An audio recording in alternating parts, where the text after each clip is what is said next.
Don't worry, I'll hand in your resignation for you. Serves you right. This is my first company trip, and I have a prosthetic leg. My boss, who always had it in for me, left me stranded on top of a cliff, laughing loudly.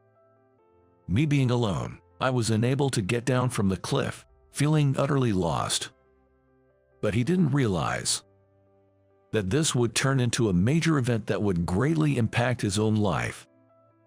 And I too would have never imagined that it would change my life for the better. I'm John. I'm a 30-year-old office worker at a video game production company. While I may sound like an ordinary member of society, there's something about me that's a bit different. I live my life with a prosthetic leg. In middle school, I was involved in a traffic accident, which led to the amputation of my leg.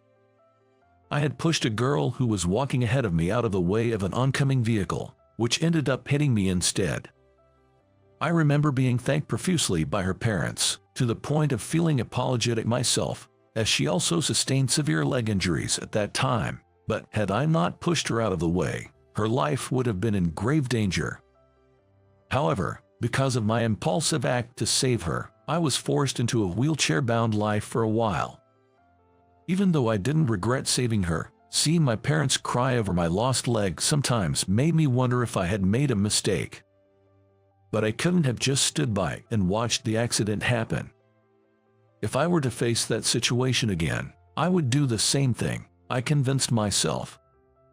Mr. Smith, my middle school teacher, once told me, "John, you did something truly remarkable. I understand how her parents feel. Your leg won't come back, and it pains me to see you in a wheelchair, but you did a noble thing. You saved a life. That's truly incredible. It's something that couldn't have been done without courage.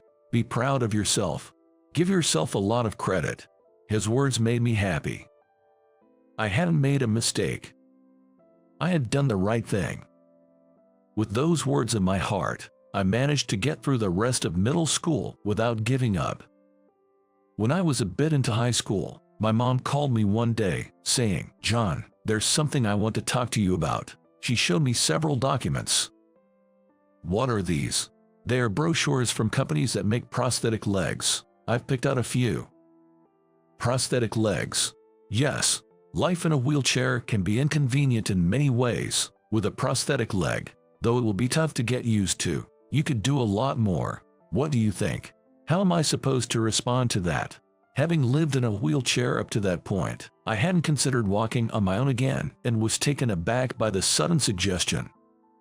But knowing that my parents had researched this for me, I decided to give it a try after some thought. Could I really walk and run on my own again? The thought of being able to do something I had given up on was exciting. The prosthetic leg that was made for me looked like a human leg. It wasn't like the athletic prosthetics I'd seen on TV, but more like a doll's leg. You could tell it was a prosthetic leg if I showed it, but with pants on you couldn't see the joints, and with shoes I looked just like everyone else standing. I was even moved the first time I saw it, but actually using it every day was a different story. At first, attaching it myself was a struggle. The joints hurt and didn't fit well, and I didn't know how to distribute my weight, causing other parts of my body to hurt as well. Having lost muscle from living in a wheelchair, walking for long periods of time was difficult, and adapting to the prosthetic leg was so hard that I considered giving up several times. But when I stood up again and saw my parents crying, I couldn't give up. High school life was limited due to my prosthetic leg, but I put extra effort into things I could do without using my leg. Of course, I never missed a walk to gradually increase my endurance on the prosthetic leg, and I regularly attended gym classes at school with the help of friends. By the time I got to college, I had gotten used to the prosthetic leg and could walk for long periods without looking any different from an able-bodied person. I went on to enjoy my college life and successfully landed a job at a video game production company, a field I had always been interested in. I informed them about my prosthetic leg during the hiring process, so everyone is very helpful when I need it, which I greatly appreciate. Now, I've been promoted smoothly and am working as a manager, leading my junior colleagues in developing new games. John, a colleague, called out. Jess, what's up? I have a personal matter I'd like to discuss with you. Can I join you for lunch today? Sure, but are you sure you want me as your confidant? Of course, I really want to talk to you, John. All right, let's do lunch today. Thank you so much. I could tell my junior colleagues regularly confide in me and rely on me for work, which shows their affection. While nurturing these adorable juniors who look up to me, I'm also aware that my boss treats me quite well. John, my boss said. Yes. The client was very pleased with our last project. The sales are also looking great. Thank you. So, I'm thinking of entrusting you with our next project. Is that all right with you?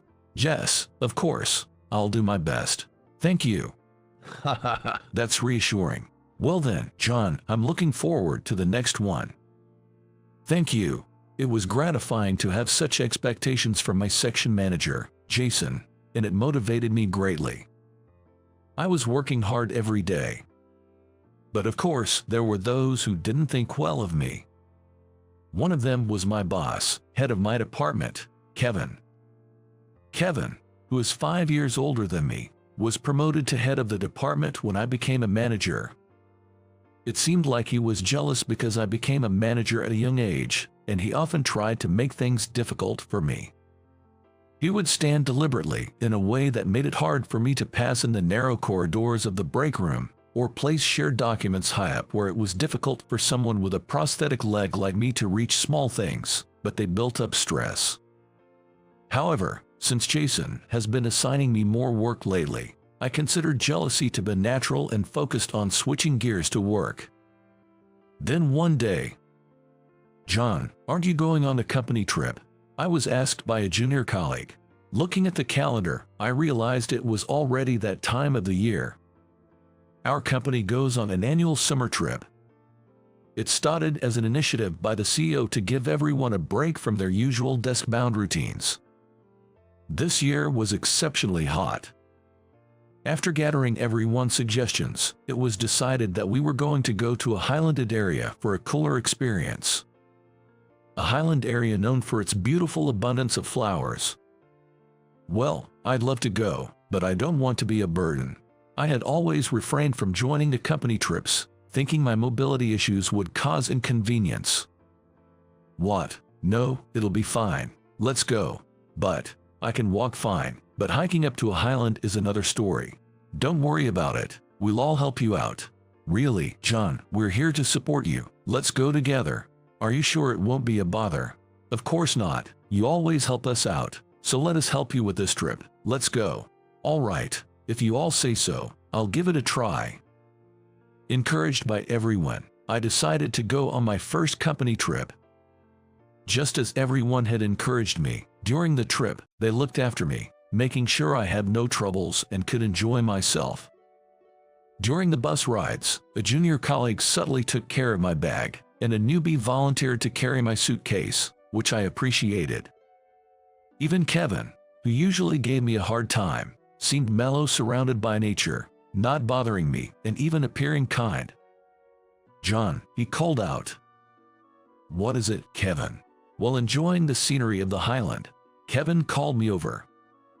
He pointed to a cliff apart from everyone else and said with a smile, check it out. The view from up there is amazing.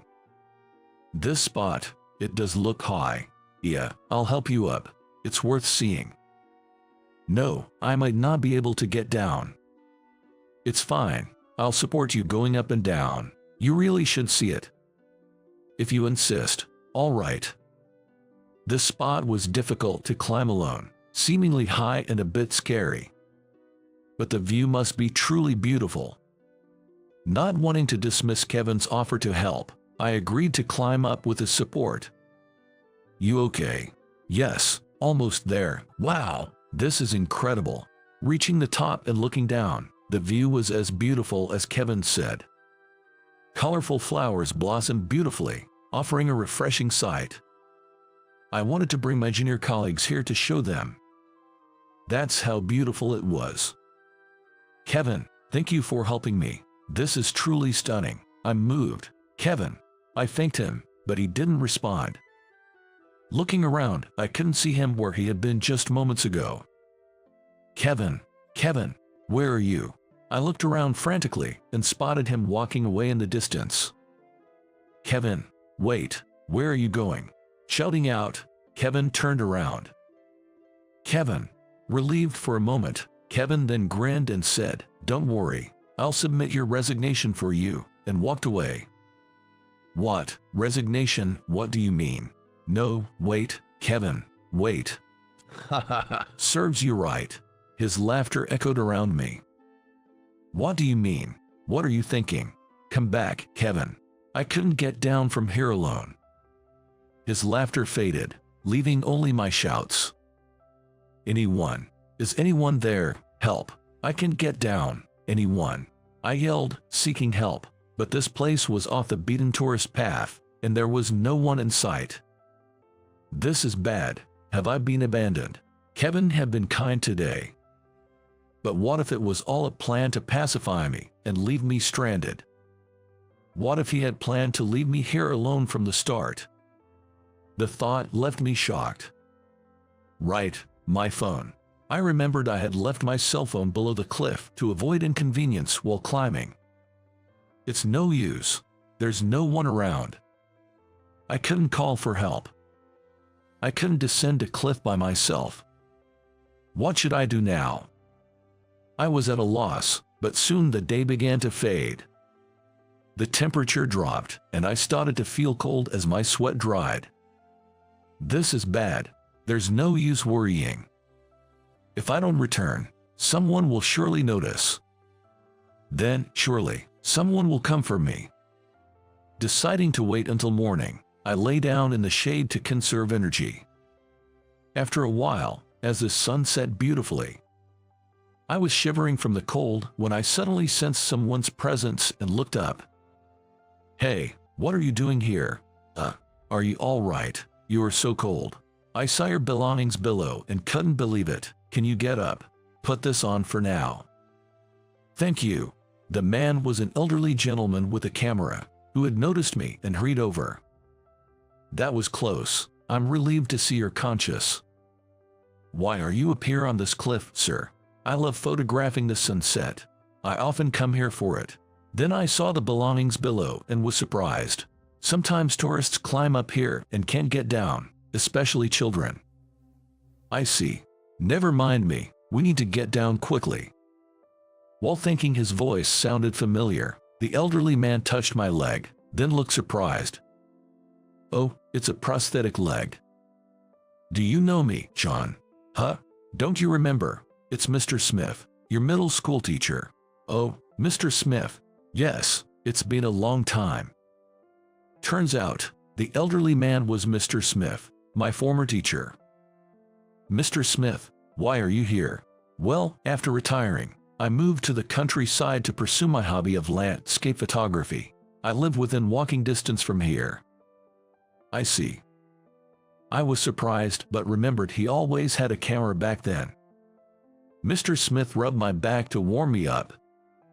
Here, drink some tea. I'm glad I brought something warm. Here you go. He gave me some tea from his thermos, and its warmth spread through my body. So, why are you alone here?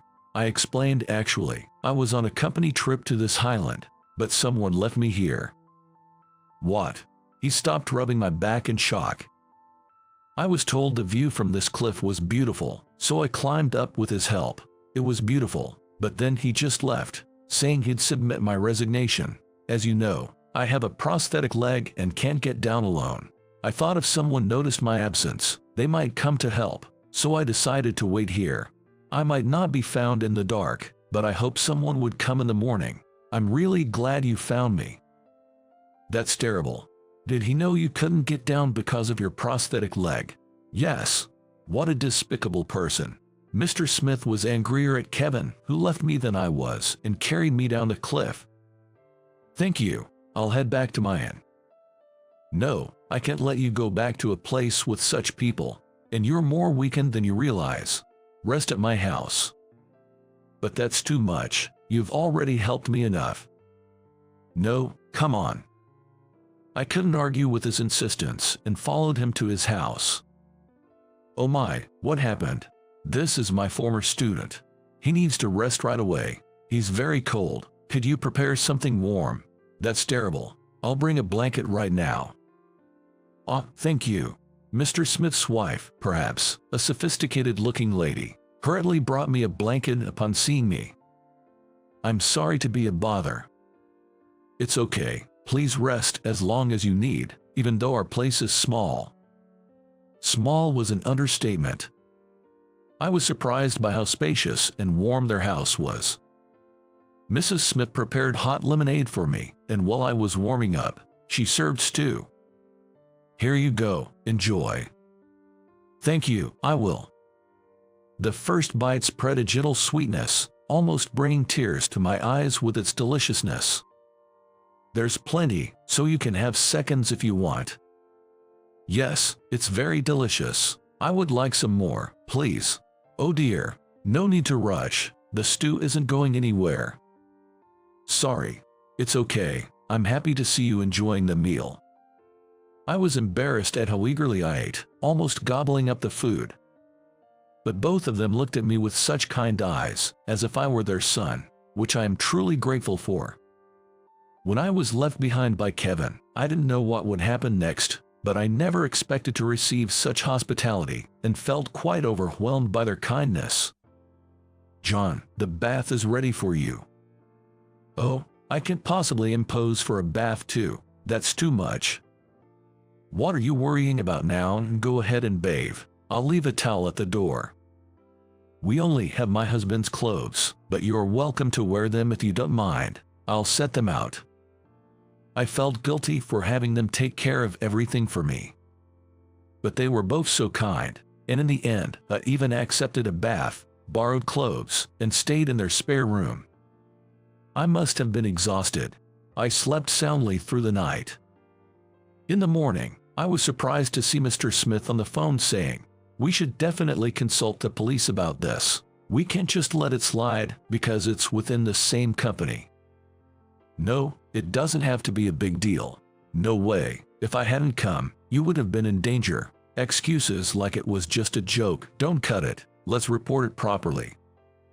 He called and reported to the police. Soon after, police officers arrived, and Mr. Smith and I were questioned. Actually, I was intentionally left behind by a colleague, Kevin. Mr. Smith had insisted there was no need to cover for Kevin, so I told him everything as it was. It then became national news on TV, spreading quickly. At the same time, I heard Kevin was taken into custody by the police while he was relaxing at the line. Later, I was asked to give another statement at the police station. After the questioning was over, I wanted to thank Mr. and Mrs. Smith again, so I visited their home once more. Mr. and Mrs. Smith, thank you so much for everything. No worries. Just like how you once did, I'm proud to have saved a life. Mr. Smith, I'm happy too. It's been a long time since someone enjoyed my stew so much. Thank you. No, thank you for the delicious meal. It really helped me recover. Well, that's nice to hear. Please feel free to visit anytime. As I was expressing my gratitude at the doorstep, some of my colleagues appeared. John, why are you all here? We heard from the police. We're so sorry about what happened. Why are you apologizing? You did nothing wrong. Kevin was to blame, not my colleagues. I knew they had been calling repeatedly after noticing my absence. They had no reason to apologize. But everyone was still hanging their heads. When John disappeared, we asked Kevin, and he told us John had a family emergency and had to leave suddenly. We didn't know anything until the police came to the inn. We tried contacting you a few times on your cell phone, but thought you couldn't answer because of the family emergency. Looking back, we should have confirmed it more thoroughly. We knew Kevin was always mean to you, but we thought he would behave on the company trip. So, we just believed him without any doubt. We had promised to support you, and yet we let you face danger. We're truly sorry. Don't apologize. It's not your fault. Don't worry about it. We can't just let this be. There was a female colleague almost in tears. Clearly, they were all very worried. Seeing this, Mr. Smith said, "When I heard you were left behind by someone from your company, I worried about what kind of terrible company you were working for. But John, it looks like you're at a good place. I'm relieved to see everyone loves you. You guys understand, right? Stop apologizing now. It'll only trouble John. If you regret it, just make sure such a thing never happens again. That's all, right, John?" "Yes, everyone. Sorry for worrying you. Let's go home." As I motioned, they all nodded. "All right, let's go back." Later, I heard Kevin was sentenced to prison. Nobody from the company visited him, and he was no longer a topic of discussion.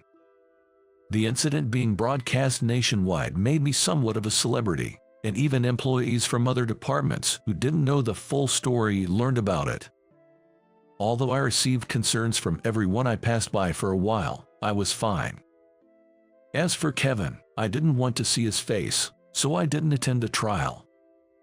Mr. Smith, who went to observe, told me Kevin confessed, "I was jealous he got a position at a younger age than I did.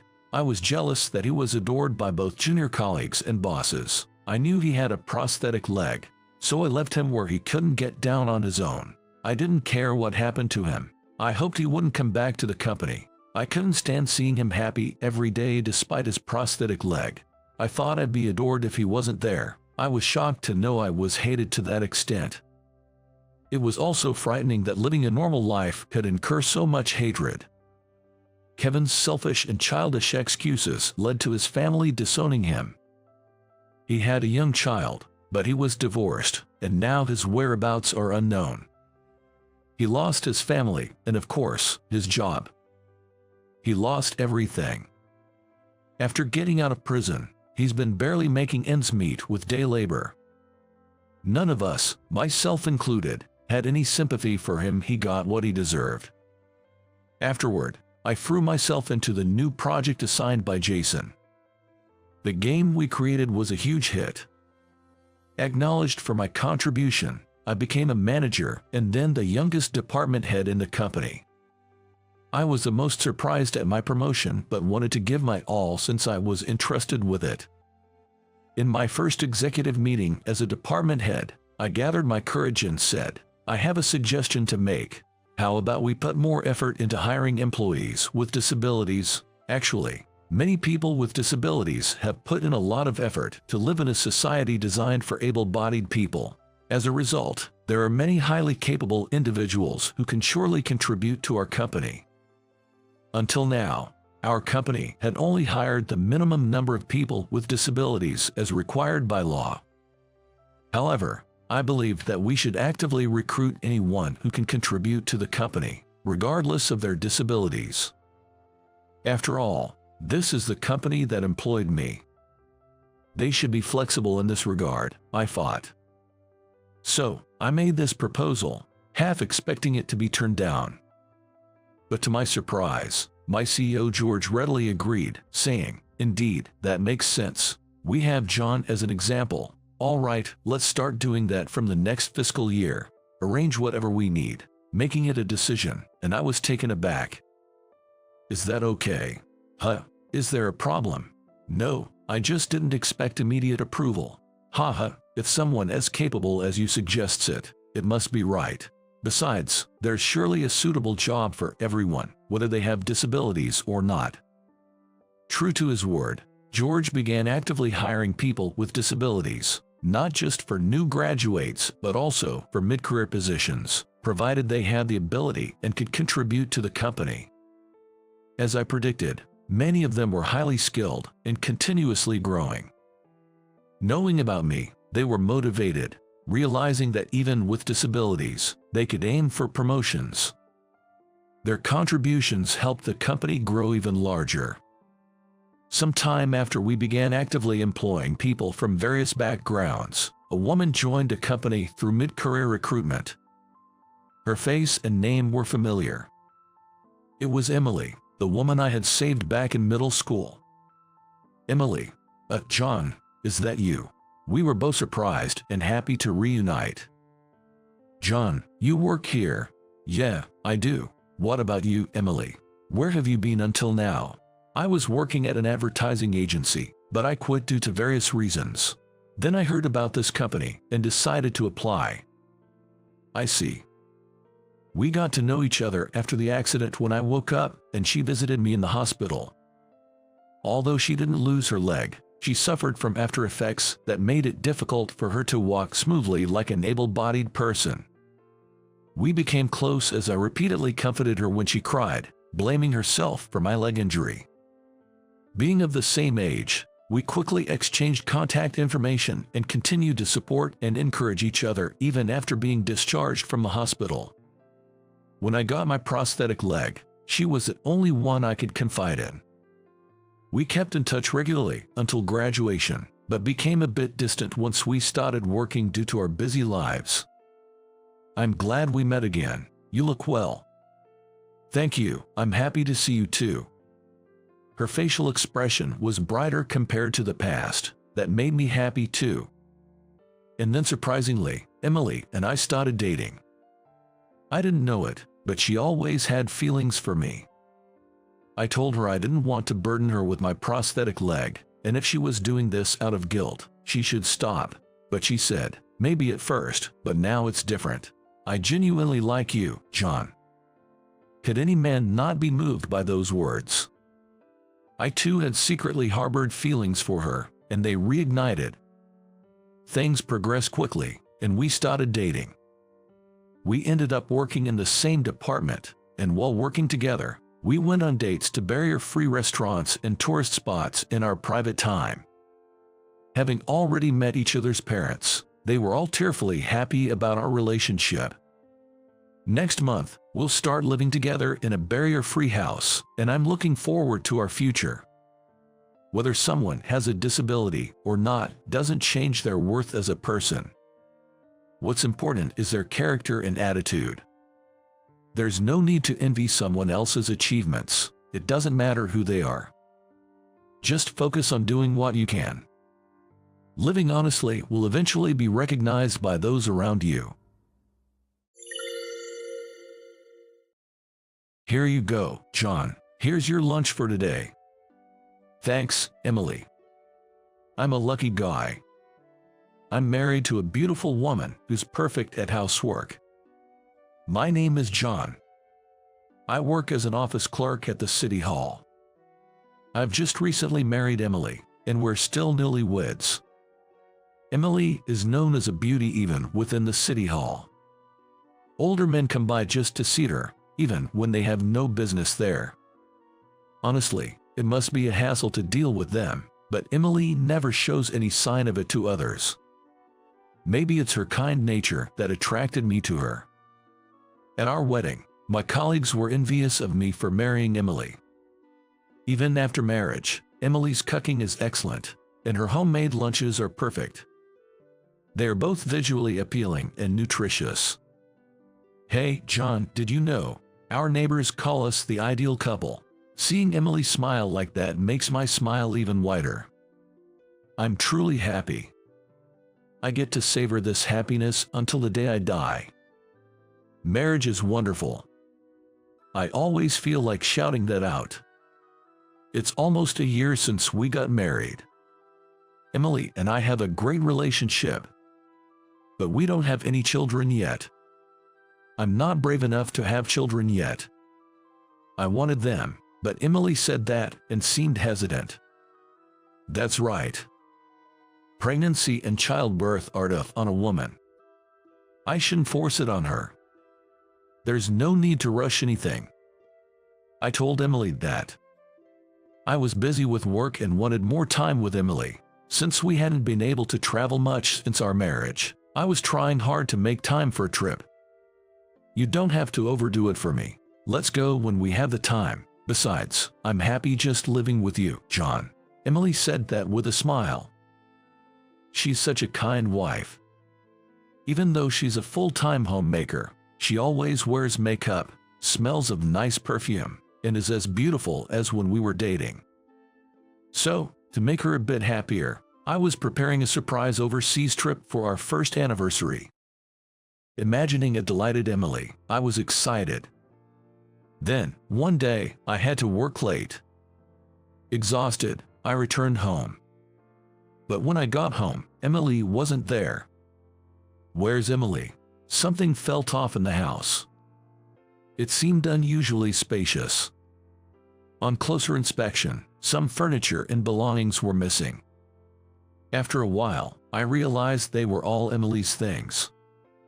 A bad feeling crept over me, and I saw 2 pieces of paper on the table. It was a letter for me.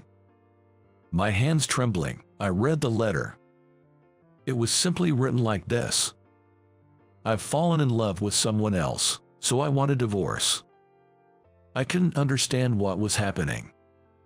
We hadn't fought recently, so I was confused. In a panic, I tried to contact Emily, but as expected, no response. She wouldn't even answer the phone. I was at a loss about what to do. The day after my wife left, I somehow mustered the energy to go to work. At the office for morning, my face must have looked deathly, because Tom, who's my age, expressed concern and spoke to me. During the break, I told Tom about Emily. Emily, that's unbelievable. Tom had transferred almost at the same time Emily quit for our marriage, so they only knew each other for about 2 weeks, but he was familiar with Emily and her personality. So, he looked incredulous. Could it be an affair or something? When Tom suggested that, I felt a chill run through me. Seeing me more depressed, Tom advised that if it was an affair, it's better to get alimony and divorce. But I didn't want to believe Emily had an affair. It's impossible. Emily, who always talked to me with a smile, just couldn't. I couldn't accept that our happy marriage was over. I don't want to divorce Emily. Ashamed, I started to sob. After thinking, Tom said to me, "Let's go for a drink today, at least. I'll listen to your complaints." He invited me to a bar. At an all-you-can-drink place near our workplace's station, I drank like I was drowning. Tom and I get along well. We visit each other's houses, and I've had some interaction with Tom's family. Especially with Tom's sister, Lisa. We often go out for drinks, the 3 of us. I always admired how close they are as siblings. Lisa joined us today, and the 3 of us were drinking. Normally, I'd be enjoying myself, but not today. Stop it already. When Tom told me to stop, I slumped over the table, face down. Emily, Emily. Longing for her, I muttered like talking in my sleep. John, are you okay? I heard Lisa's concerned voice, but I was too drunk to respond properly. Lisa, you have an early day tomorrow, right? I'll stick with him for today, so you go on home. After Tom said that, Lisa reluctantly got up from her seat. John, don't drink too much. Saying that, Lisa patted my shoulder and left the bar. Tom let out a sigh. Look, John, I get you're upset, but first we need to figure this out. It's strange she suddenly found someone she likes, and Emily wasn't even working. So where did she meet this guy? I have no idea. Anyway, drowning your sorrows in booze isn't going to help. I know a private investigator. I'll ask him to look into it. I lifted my alcohol-swollen face. Why would you go to all that trouble for me? Because we're friends. Besides, we're already short on guys at the office. If you quit because of a breakdown, who am I going to go drinking with after work? Tom said, laughing. I don't remember much after that. When I woke up, I was at home in my bed. After that, I fell. Whether it was the shock or the excessive alcohol, I was hit with a high fever. Take it easy and rest up. I'll cover for you at work, Tom said over the phone. I took his advice and rested in bed, but with nothing to do, I couldn't stop thinking about Emily. It was agonizing. A few days later, Tom called, telling me to come over to his place. We need to talk about the results. At first, I couldn't remember what he was talking about. It's about the investigator's findings. Then I remembered. You really went through with it. Yeah, so I need you to come over. Tom's voice was lower than usual, making me anxious. With heavy steps, I entered Tom's apartment. There, the private investigator Tom had hired was waiting. He turned out to be a junior from Tom's middle school. As for the investigation results, the investigator slowly took out some photos. To get straight to the point, your wife had been seeing another man even before you got married. I was shocked.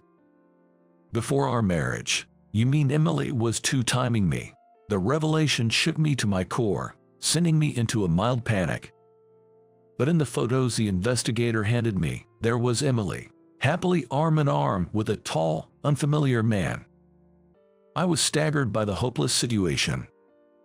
Calm down, John, Tom said, supporting my wobbly body, but I was beyond calming. Could you explain, please? Tom asked, and the investigator nodded slowly.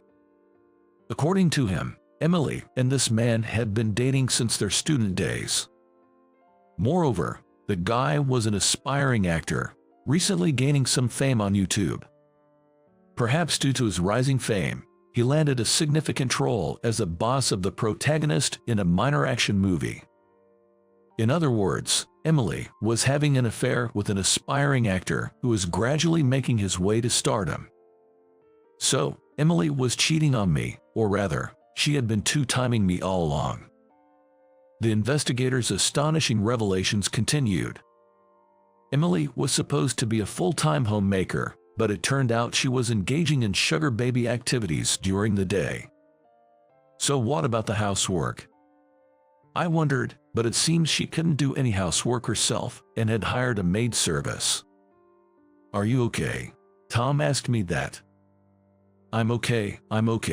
Private investigators are amazing. They uncover everything in just a few days. I tried to laugh it off, but all I felt was emptiness. Mr. Investigator. Yes, what is it? Why did Emily marry someone like me? If she liked that actor so much, why did she marry me? That was my only question. I can only speculate about her motives, but would you like me to share my thoughts? The investigator pressed for my confirmation.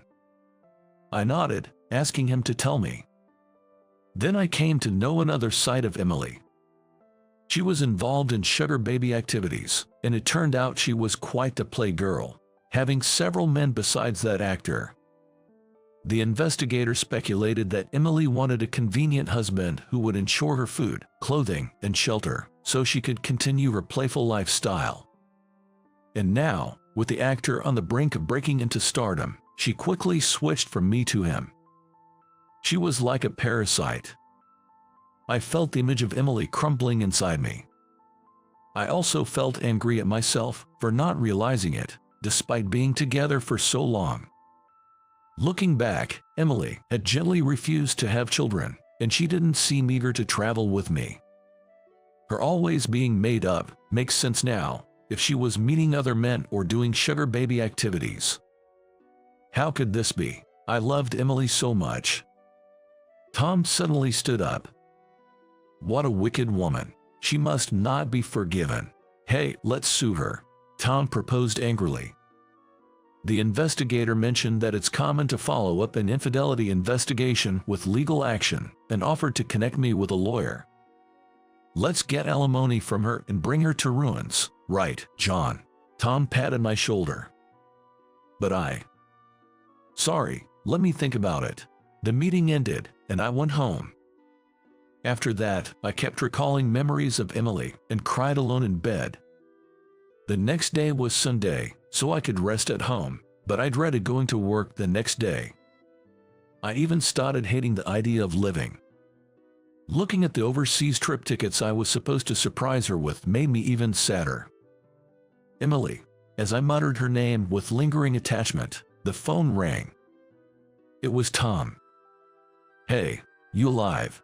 Tom laughed cheerfully when I answered. I wish I were dead. I laughed through my nose and said it jokingly. "Don't die over a woman like that." "I know, but..." I could only respond weakly. "Despite everything you've done for her, Emily choosing that actor over you shows she's a fool," Tom said with a helpless chuckle. His words released something inside me. I vented all my feelings about Emily to Tom. I was furious to know she had cheated on me. My blood was boiling. But I was happy to be married to Emily. It was because of Emily that I could work so hard. Emily's cooking was delicious. I wanted children with Emily. I wanted her to be with me forever. Tom silently listened as I cried and shouted out my feelings. After I had poured out my heart, Tom said to me, "You are truly kind." "Kind? I'm just a fool." "That's not true." I self-deprecated, but Tom reassured me. "Do you remember when I first got assigned to our current workplace? You stayed up late helping me, a newbie who didn't know anything, with training." "I remember, but that was a huge help for me. Do you know why I transferred from my previous department?" Then, Tom opened up about his struggles in his previous department, including being harassed by a superior. I never imagined that the always cheerful Tom had gone through such things in his previous department. That's why I was really scared when I came here. I was afraid of being yelled at again. But everyone here was so kind. And because I met you, I managed to make it this far. Tom said this with a shy smile. "So, when I heard you were getting married, I was happy for you. I wanted to support you. That's why I can forgive Emily for hurting you, a kind person." So, Tom continued, "If it means you'll get crushed by her worries, let's make Emily face the consequences. You have the right to do that. I'll help you." Hearing all this, I finally found the courage to let go of my lingering feelings for Emily. "Thank you, Tom. Emily, I loved you, but I need to settle this." Then I decided to take alimony and pursue a divorce. Of course, I also sued her lover for alimony. Once I made that decision, my feelings for Emily completely vanished, and I even started to feel angry, wanting to thoroughly go through with a lawsuit. So, I even contacted the talent agency. The agency, concerned about their image, suspended the lover and put his activities on indefinite hold. Naturally, he lost his big role. On YouTube, his account disappeared one day without an apology video. As I was thinking serves him right, I got a call from a certain person. Yes, it was Emily. Hearing her voice after such a long time was shocking. The calm demeanor she showed me was gone, replaced by a torrent of slander and insults. However, I stood firm. If she had more complaints, I told her we could settle it in court, and Emily hung up the phone bitterly. This was truly the end. I felt completely resolved and grateful to my supportive friend. Months passed since that day. I was drinking with Tom and his sister, Lisa, at the same bar. Somehow, I felt happiest when I was with these two. Suddenly, I took out the overseas trip tickets from my bag. These were originally for my ex-wife, but I want you two to have them. I handed a pair of tickets to Tom as a gesture of gratitude. Hey, isn't this a place you'd go with a lover?" Tom said, looking troubled. "Can I really take this?" Lisa asked, surprised and repeatedly questioning. "Jer, take it. Go and enjoy yourselves, you two." "That's a no from me," Tom said, handing one ticket back to me. And he placed the other one in Lisa's palm. "You guys should go," he said with a grin. "What?" both Lisa and I said in unison, standing up. "No, but, I mean, Lisa would be bothered. Me and her," I stammered, glancing towards Lisa. Lisa, flustered, looked down. "Well, if John doesn't mind, I'd like to go, maybe," she said, her face turning bright red. I felt my body heat up too. Oh no, my heart is pounding. At this moment, I was unaware that a new love was beginning to blossom within me. Excuse me, but I will be resigning from the company. The words of my colleague, Noah, echoed across the floor. I was staring intently at him. In my field of vision was Noah, submitting his resignation letter to James. At that sight, my mind went blank in an instant. What on earth happened to Noah? I never thought he would leave the company. My name is Robert. I'm just an ordinary office worker in a small company in a rural town. Noah, he was my peer and one of the top salesmen in our company. His sudden decision to quit sent shockwaves through the office. Wait a minute, Noah, just the other day, you were talking about wanting to land more contracts for our company. James's voice, trying to stop him, was unusually loud. I'm sorry, but I can no longer do that. What happened? Were you poached by another company? No, my father became bedridden, and now I have to take over his business. That's a big deal. I guess I can hold you back then. After that, James and Noah talked about various things. But my head was so full of the fact that Noah was leaving that I couldn't eavesdrop on their conversation anymore. I met Noah a few years ago at our company's orientation. After the president's long speech, Noah, representing the new employees, started saying something like this.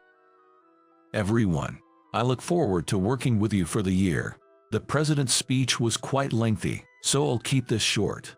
We thought Noah would get a scolding from the upper management for this speech, but that's a great speech that really understands the needs of the employees. Noah was praised by the president himself. After that, he smoothly navigated his way through the company, becoming a trusted and capable worker. I got close to Noah when I upset a client during a sales meeting. At that time, Noah came to my rescue, defending me from the angry client. When I thanked Noah with a thank you, he laughed and said, "It's mutual, isn't it?" Since then, I started consulting Noah whenever I had a problem at work. And now, Noah is leaving the company due to unavoidable family circumstances. While I understood, I couldn't help but worry about the future of our department. More than half of our department's performance relied on Noah's work. Without him, I wondered who I could turn to for advice. Noah was that important, not just to the company, but to me personally. A few months passed. We're managing somehow even without our ace. Even after Noah left, our department was doing okay. Our performance dipped a bit, but James is rallying everyone, boosting morale and saying we can't let it stay this way. James's go-to phrase is, "Come on, if we can handle even this, Noah will laugh at us." He always used to say that. Every time I heard those words, I thought about how much James cared for Noah. It reminded me of how important Noah was to our department. Would be nice if he were here. Whenever there was a big issue, someone would murmur something like that. As much as everyone missed Noah, I found myself wondering, I wonder how he's doing now.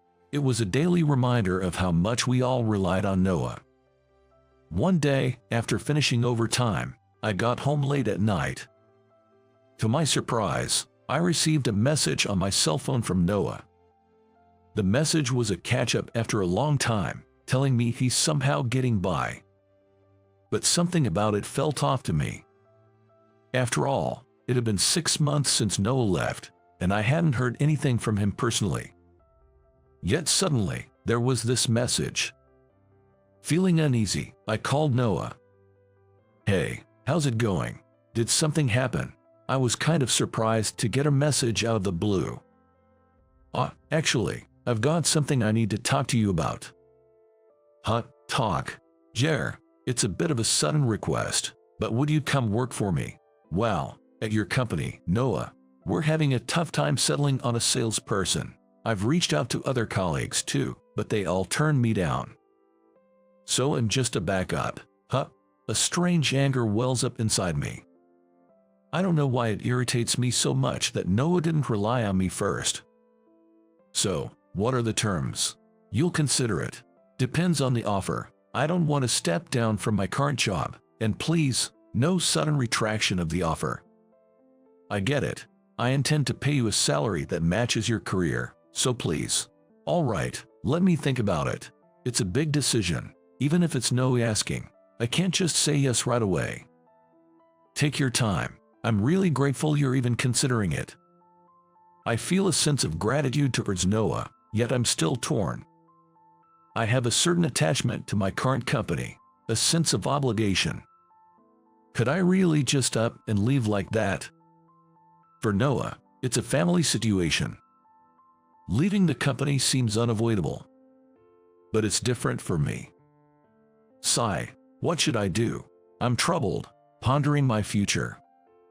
The next day, my mind is still full of thoughts about switching to Noah's company. I can't decide just yet. Hey, what's up? You look troubled, Robert. Amelia, a junior colleague, speaks to me. She's friendly and calls me senior, but she's like the office idol here. Just talking to her draws the ire of her fans, who then secretly harass me. So I usually keep my distance from her. Just some personal worries. Could it be about Noah? Huh? I just noticed you've been thinking a lot about Noah lately. I stared at her, surprised. How did she know about that? Sure, I've been worried about Noah, but I didn't expect anyone to notice. How did you figure that out? I overheard people in the department talking about Noah reaching out and how it's been a hassle. I wondered if you were involved too. Oh, I see. Her words make sense.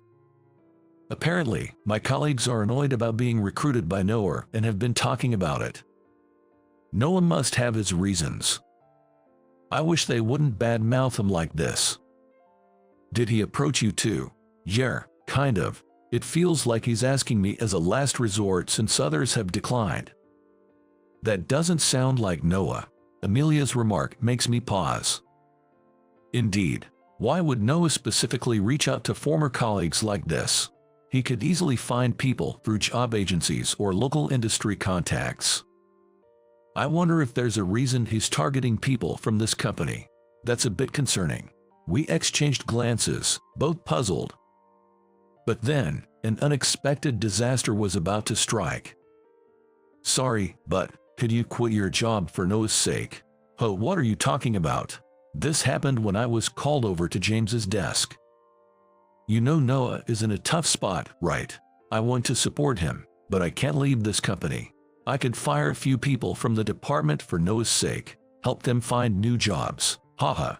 James's casual extreme suggestion sent chills down my spine. Noah could find capable people locally, without relying on us. Well, apparently that's not working out. A local big shot is sabotaging Noah's business. He's even posted on the job boards, but only weirdos are showing up, making interviews impossible. It seems Noah has even reached out to James for help.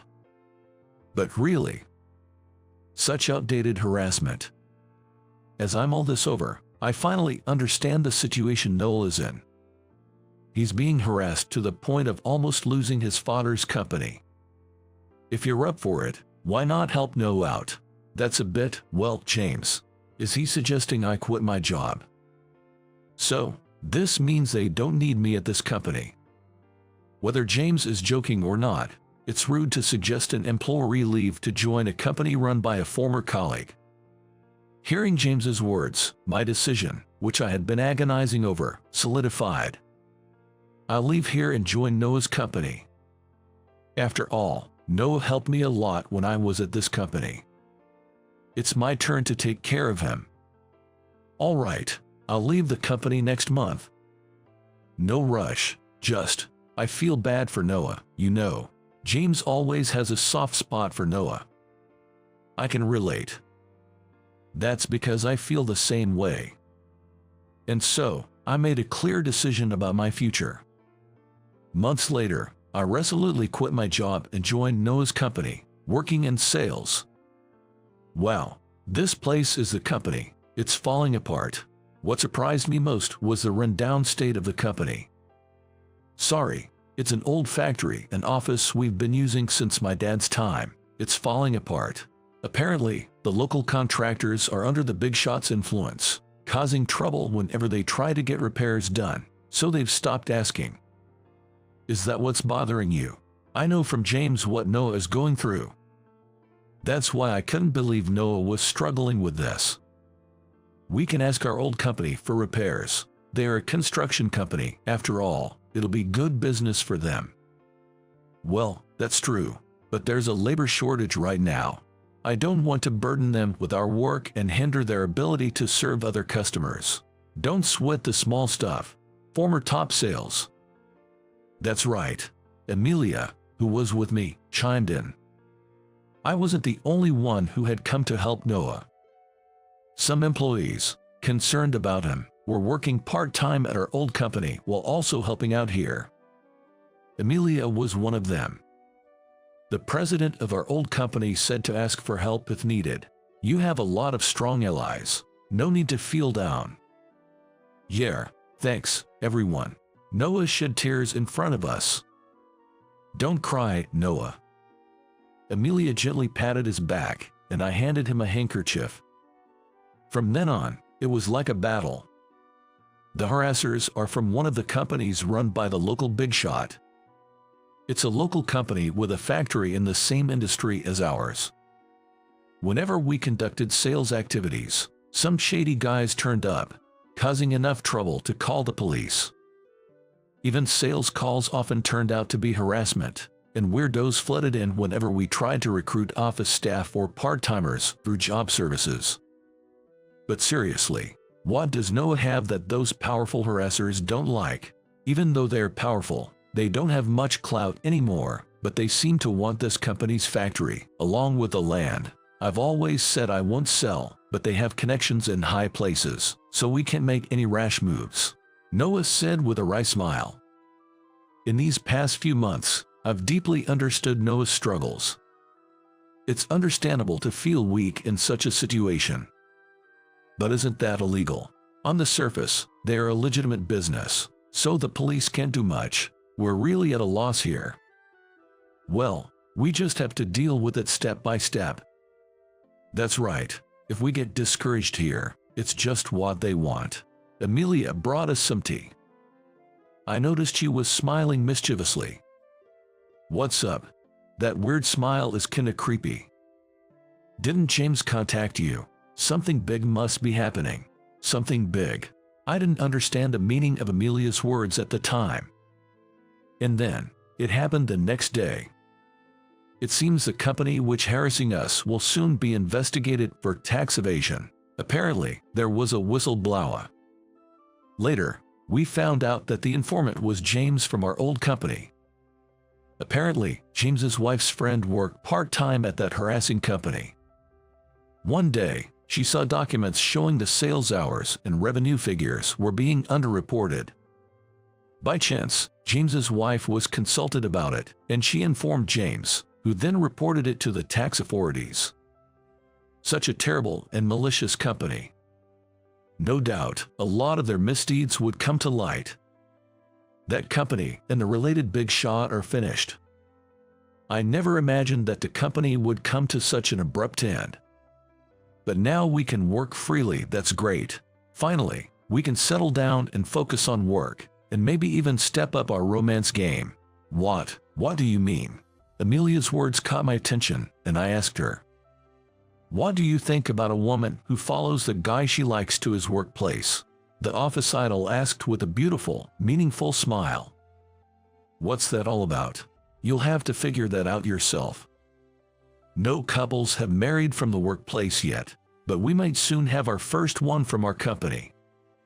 Noah, watching us, smiled contentedly. Seeing Noah smile so happily made me smile too. You haven't smiled like that in a while. Seeing him like that, I renewed my resolve to work hard at this company for Noah's sake. I'll be going back to my parents' place tomorrow, she told me, leaving me with nothing to do but sigh. Over 30 and anxious to get married. I ended up with a woman who was dazzled by my career at a major corporation. So, when she found out I got laid off, she quickly brought up divorce. Can you even manage at your parents' place? It's fine. It's a proper place, unlike here, she said, packing her things and leaving. Apparently, our home wasn't proper enough for her. Is this what happens when you get laid off from a big company? I sighed again, looking at the empty entrance. A few months later, I was in a corner of a mixed-use building. Mike, after you finish that hallway, can you take care of the restroom upstairs? Sure, got it. Finding a job was tough after the layoff. Being from a big company, I'd passed the paperwork but come off too strong in interviews, making the interviewers frown. I guess I was hard to employ. No company seemed willing to hire me. During my job hunt, the local job center suggested a cleaning company. Luckily, I got the job and successfully switched careers. Now, I'm on site training. Of course, cleaning is new to me, and I spend most days getting yelled at. Man, cleaning's tougher than I thought. Maybe it's not for me, but I gotta work to eat. I muttered, smoking on the rooftop during a break. That's when I saw a little girl crouching by the roadside. What's going on? I was wide-eyed with shock. That girl seemed off. She didn't move an inch. I still have time during my lunch break. So, I ran down the stairs to check on her. Hey, are you okay? When I went to see her and spoke to her, she turned her pale face towards me. She might be around 10 years old. What's a little girl doing here? I'm sorry, my stomach hurts a bit. Wow, that's tough. Were you heading home early from school? She shook her head at my question. Well, I have to buy lunch for everyone. Saying that, the girl took out her trembling hand with a wallet. She showed me a note inside her wallet. What's this? It had a list of foods like hamburgers and sandwiches written in a child's handwriting. I have to buy what everyone wants to eat, or else I'll be left out again. What, really? I realized what she was doing from her words. Seems like her classmates had sent her to buy lunch. That's almost like bullying. Young lady, forget the shopping. Let's go home now. You're pale as a ghost. What should I do? She swayed right in front of me. Are you okay? I supported her, holding her up. I needed to protect her without looking suspicious. Then, I'll call your school, so tell me the phone number. Okay. I called her elementary school and arranged for her teacher to pick her up. Meanwhile, she rested in our break room in the mixed-use building. Sending a sick kid on an errand during lunchtime. What kind of teacher is in charge? It's not the teacher's fault. It's because I don't follow what everyone says. Lying on the bench, she weakly spoke to the manager, Josh. But this is a bit much. To make a child with a cold run errands when she has school lunch is nothing more than harassment. Is it? She looked down at Josh's words. Anyway, you should drink something first. I handed her a sports drink. Thank you. A slight smile appeared on her face. Seeing her adorable smile, I found myself smiling too. Such a polite and good kid. Why would her classmates do something so awful to her? I can't believe it. Then, there was a voice at the door of the break room. Excuse me, I heard my daughter is here. Looking towards the door, I saw a young woman, out of breath, standing next to a stern-looking man. The woman, looking sorry, rushed over to us. I'm the mother of Kayla, the girl you've been looking after. I'm Johnson, her teacher. Mr. Johnson and her mom. Got it. I'm really sorry for the trouble my daughter has caused. No, she hasn't caused any trouble at all. Kayla's mom bowed deeply, but I shook my head. Rather, please let Kayla rest at home as soon as possible. If she keeps going like this, her condition might worsen. She needs to see a doctor. That's when Mr. Johnson, standing next to the mother, said something astonishing. "I understand you are not feeling well, but there's a problem with your behavior too." What? The atmosphere froze at Mr. Johnson's words. What is this man talking about? You say there was harassment, but leaving school to go shopping requires some serious reflection. I interrupted Mr. Johnson mid-sentence. Are you even fit to be a teacher? What's wrong with you? I'm just stating the obvious. Don't you feel anything for this girl, who's been bullied into shopping by her classmates? Are you out of your mind? Are you even a teacher? Manager Josh backed me up.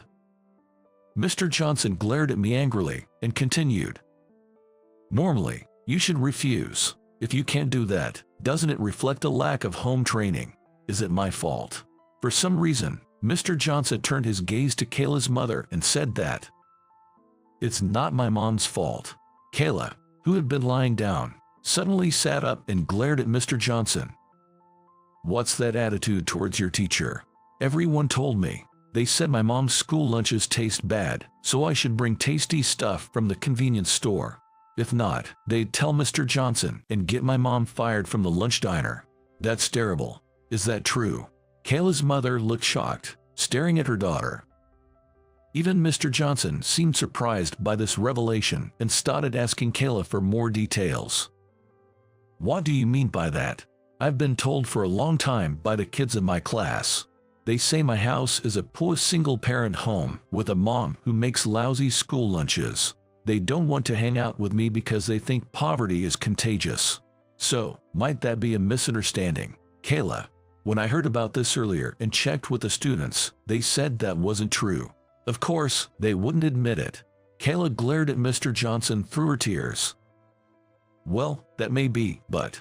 Mr. Johnson was flustered and fell silent. We'll be leaving for today. I will report this bullying incident to the school. Kayla's mother, who had been watching, said this to Mr. Johnson. He looked surprised, staring at the girl's mother. The mother turned away from Mr. Johnson's gaze and said to Kayla, Let's go, Kayla. We've caused a lot of trouble. I'm very sorry. Thank you, sirs. Kayla and her mother bowed to us and left the break room. The problem was, Mr. Johnson, the teacher, just stood there watching the mother and daughter, saying nothing.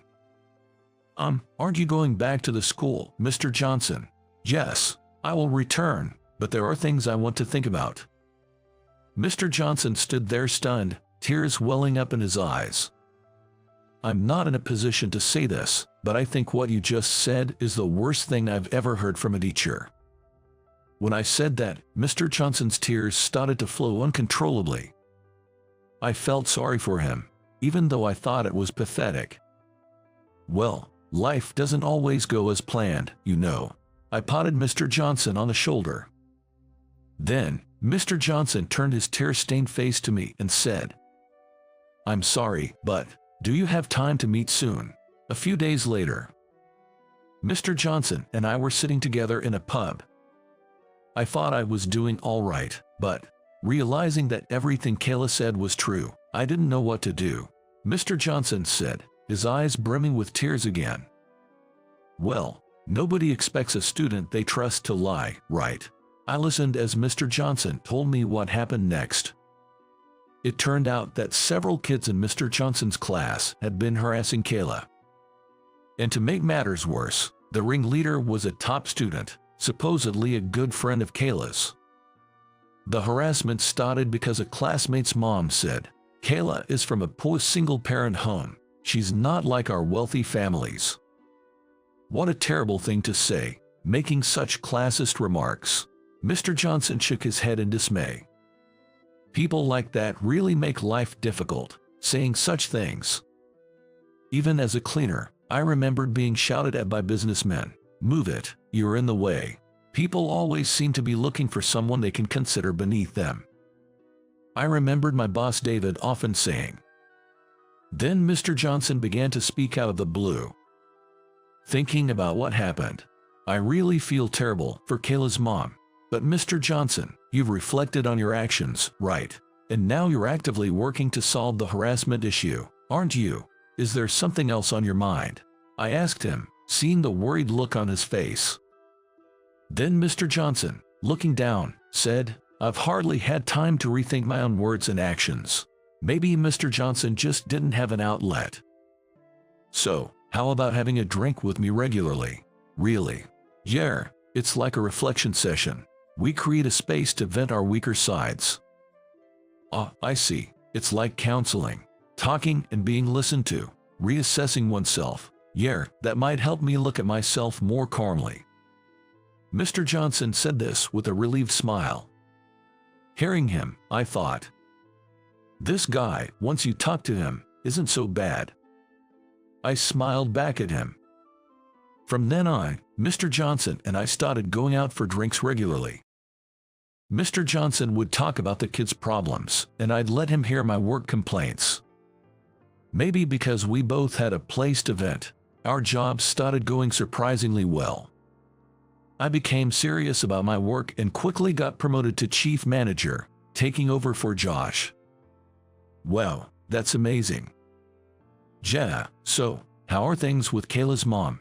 Well, I'm transferring to a different school next year, and we've decided to get married around that time. Mr. Johnson shared, a bit shyly. Turns out, Mr. Johnson started dating Kayla's mom after all that. He had visited her home to apologize, shared his own experience of growing up in a single-parent home, talked about the individual meetings he held with each student, and reported back during homeroom discussions. Gradually, more kids began to side with Kayla, and the child who had been bullying her eventually transferred to another school. As he continued to share these updates, he regularly reported back, which eventually led to their relationship. So, is Kayla okay with it? Yes, I'll work hard to be called Dad by her from next year. His face was beaming in a way that was unrecognizable from when I first met him. Then, cheers to Mr. Johnson, the soon-to-be dad. We clinked our beer glasses. Life has its ups and downs, but having friends to share complaints with can make a big difference. I look forward to continuing my friendship with Mr. Johnson as drinking buddies for a long time to come.